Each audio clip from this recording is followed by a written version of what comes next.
Yeah, thích. Ở đây.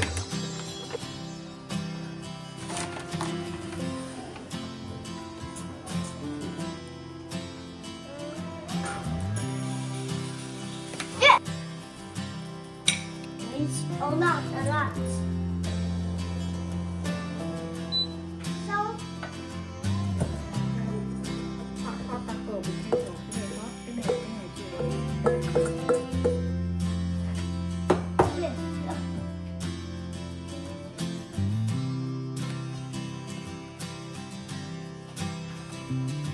rồi nè, bây giờ đi lễ, đập vô đây nha. ok. Rồi con thích lên đi.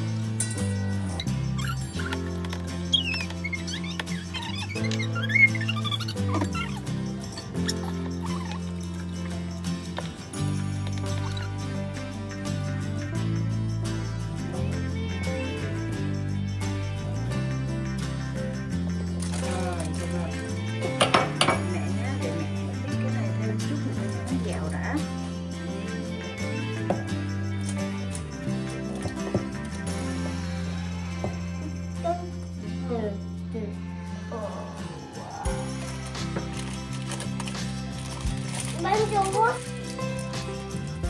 Con biết cái scissor hả? Đợi xíu.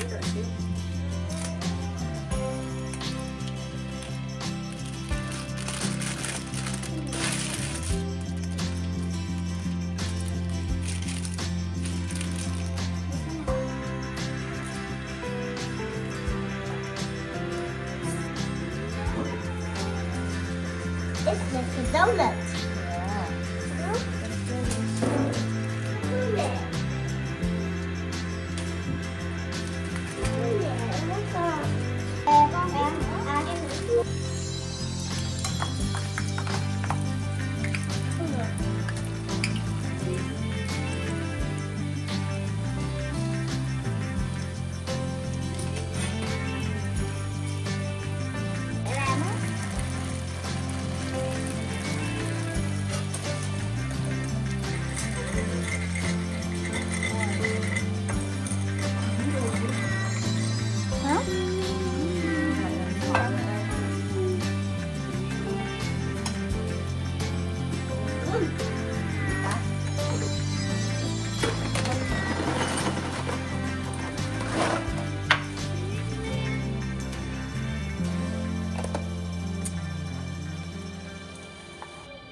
Come on. Bố ngồi đây này.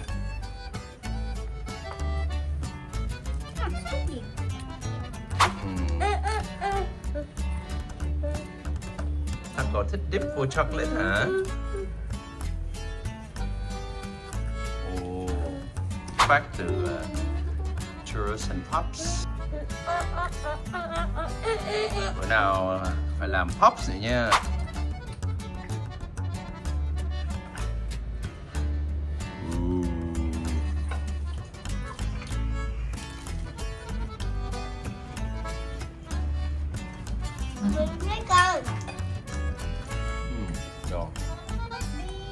Rồi đó. Con nhập cái chưa phải giòn.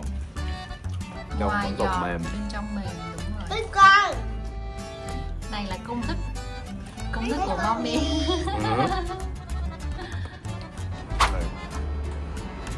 Đừng cắm vào cái cầu.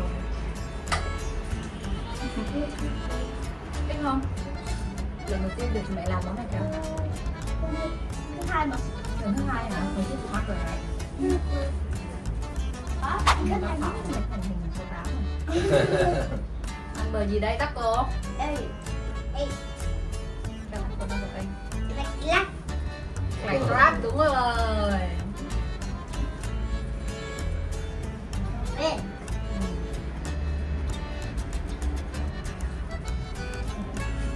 Bố mình. Vua mình hả? Chắc lát vua mình hả? Không, không, không. Snack ngon trong ngày lễ Tết. Bà có biết ăn cái này không? Cảm ơn các bạn đã theo dõi video. Đừng quên nhấn like, chia sẻ và đăng ký kênh để ủng hộ mình. Nhớ xem những show mới và trước đây trên kênh Mẹ Trẻ Bố Già.